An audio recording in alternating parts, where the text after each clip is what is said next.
मुख्यमंत्री शिवराज सिंह चौहान आज विदिशा पहुंचे। यहां उन्होंने खामबाबा टीला स्थित अपने वेयरहाउस में टमाटर सहित अन्य फसलों की खेती को देखा। बाद में पत्रकारों से बातचीत करते हुए उन्होंने बताया कि उनका अब तक 50 क्विंटल टमाटर निकल चुका है, 20 क्विंटल और निकलने की उम्मीद है।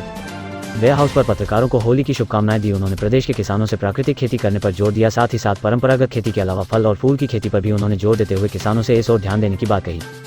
उन्होंने कहा कि किसानों को इस ओर बढ़ावा देने के उद्देश्य से खुद ने खेती शुरू की थी। गेहूं की शरबती किस्म को पेटेंट करने को लेकर भी उन्होंने अपनी राय रखी। सीएम शिवराज सिंह चौहान ने पत्रकारों से बातचीत करते हुए शहर की विभिन्न समस्याओं को लेकर भी चर्चा करते हुए कलेक्टर को आवश्यक दिशा निर्देश दिए। कई मामलों को प्राथमिकता से पूरा करने को भी कहा। इस मौके पर Sadhana Singh Chouhan, collector Umashankar Bhargava, SP Monika Shukla, CSP Vikas Pandey, प्रशासनिक और पुलिस अधिकारी मौजूद रहे।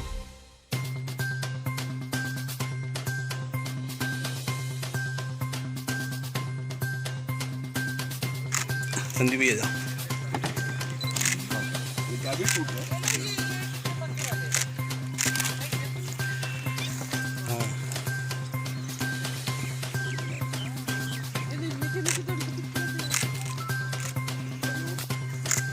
भाई अच्छे से आइए ज़्यादा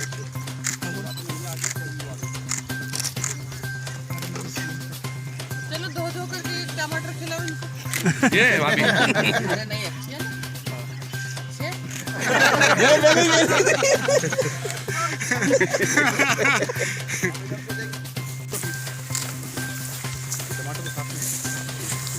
वो बाद में हाँ, 1 करोड़ कर ले सकते हैं क्योंकि बाहर का ये सब है।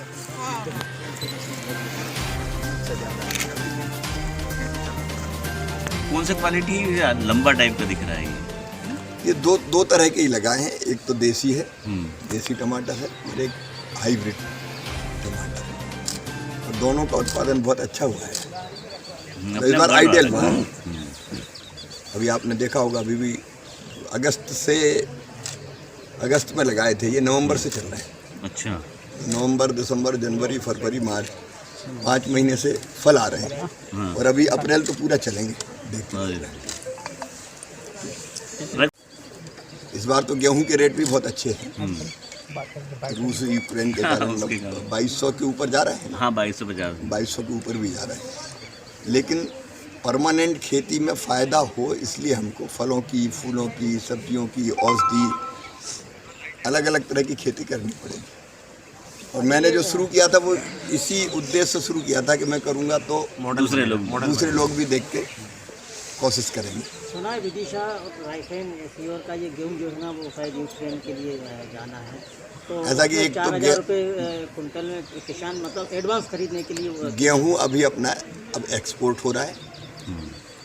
विदेशों में डिमांड है गेहूं की, रेट बढ़ भी रहा है। लेकिन अपना जो सरवती गेहूं है जी, MP वीट, जिसको वास्तव में जो मध्य प्रदेश की पहचान है, वो विदिशा, रायसेन, सीहोर, इस इलाके से मुख्य रूप से होता है अपना।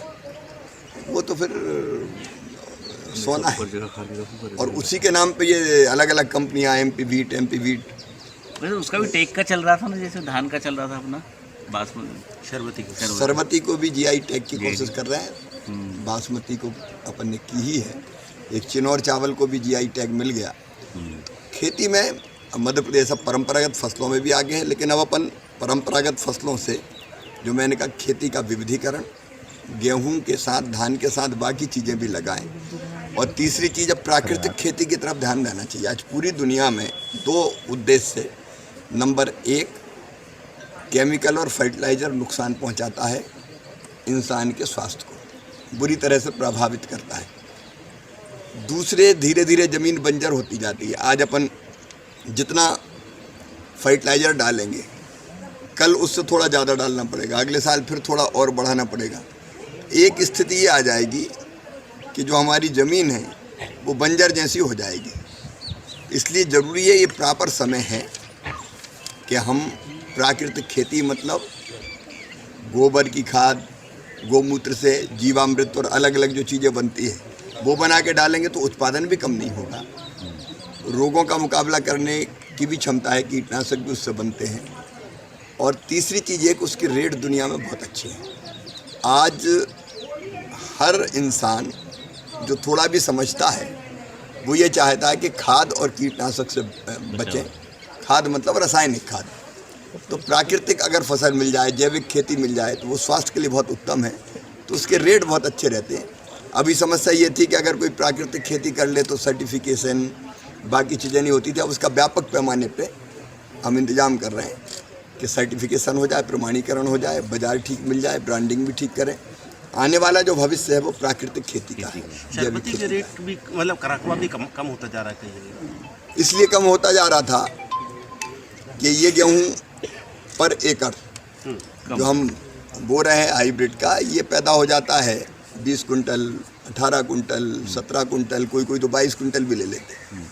और जब हम आते हैं अपने सरवती पे तो उसका उत्पादन होता है कम, पानी भी वो कम लेती है हालांकि, लेकिन क्वालिटी बहुत अच्छी रहती है। तो बीच में उसका रकबा तेज़ी से कम हुआ, उसको संरक्षित करेंगे और रेट उसके इतने अच्छे होंगे। और जब हम प्राकृतिक खेती के माध्यम से जीवामृत और बाकी चीज़ें डालेंगे तो उत्पादन भी बढ़ेगा, कम पानी पे काम चल जाएगा। वो अपनी खेती के लिए भी, ज़मीन के स्वास्थ्य के लिए बहुत अच्छा होगा और इंसान के स्वास्थ्य के लिए भी बहुत अच्छा होगा। भाई साहब, काला गेहूं की विदेशी यदि हो जाए तो सर और उसका प्रयास करेंगे। काले गेहूं के फ़ायदे क्या क्या है जब लोगों को ढंग से बताएंगे। डायबिटीज जिन लोगों को है, अगर वो काला गेहूं खाए तो उसमें शुगर की मात्रा कम रहती है, तो उनके लिए हितकारी होता है। उसका प्रोडक्शन तो उसके गुणों का प्रचार करना पड़ेगा, एक बात। दूसरा, एक सीमा तक उत्पादन होगा तो अच्छा बिकेगा। बम्पर हो गया तो फिर अपने आप जब ज़्यादा होता है तो रेट अपने आप कम हो जाता है। वैसे अपना विदिशा में नीमताल से और जो ईदगाह चौराहे तक का जो रोड है वो बहुत खराब हो गया। वो उससे क्या अपेक्षा आप लोगों से कर रहे हैं? अभी ठीक करवा देंगे उसको। क्योंकि बहुत दिनों से वो परेशान है। नगर पालिका की